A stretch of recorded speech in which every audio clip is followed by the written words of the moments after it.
Spawn. Alex Mercer, you killed my wife and my daughter.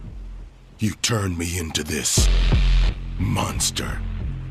Now you spread the virus, and you send your pets to kill me?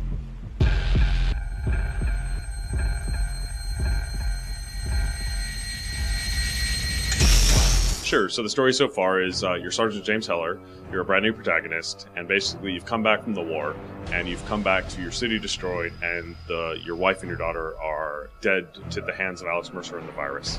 New York Zero is now divided into 3 distinct zones: green, yellow, and red. So Prototype 2 is made up of 3 zones, what we call New York Zero or NYZ. And New York Zero is comprises the green zone, which is the home base of Blackwatch. It's a militarized zone. It's life as normal as it gets. It's the farthest away from the red zone, which is hell.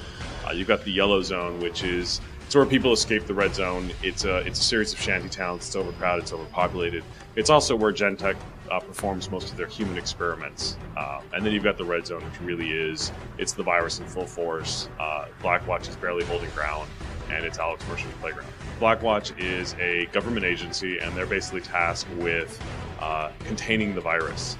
And you've got Gentek, whose goal is to weaponize the virus. And so they're both a bit sinister. One of the new abilities that Heller has that Mercer didn't have is the ability to send out a pulse through the world and actually utilize that to hunt his own targets. Instead of identifying those markers, those targets for you, basically Heller will use that pulse, narrow in, basically finding those targets and consuming them. So it just allows the player to really drive their own narrative. It's on us! It's on us! We're on turret!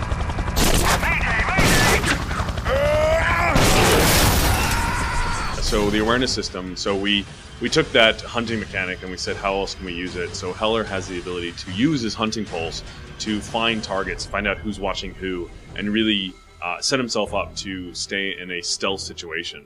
So by Heller using his awareness system, he can see which target is watching which target and who's available to stealth consume and who's not. So in Prototype 1, the player had to stop or slow down gameplay to bring up the power wheel to choose between the powers. And we really wanted the player to have reason to play with more than one power. And so within the game, the player now can set 2 powers utilizing the power wheel, one on the X button, one on the Y button, and really create a lot of combinations. So you can actually pair your claws with your hammer fist and never bring up the power wheel to switch between them. We've certainly worked hard. I know Prototype 1 we know was a game that polarized people. You loved it or you hated it. We really want to make sure that we're addressing the biggest evils of Prototype 1, the biggest ills of Prototype 1, and we really feel like we're on track to do that. You know, the narrative, we really feel the story is clear and concise and compelling this time around.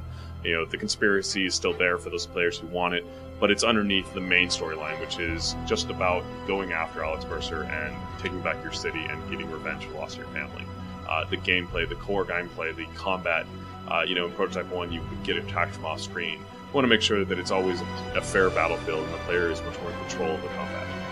I'd just like to add that we're excited the fans are enthusiastic for the game, and we're happy to keep showing it to them. Be available April 24th, 2012 worldwide for Xbox 360, PS3, and the PC SKU.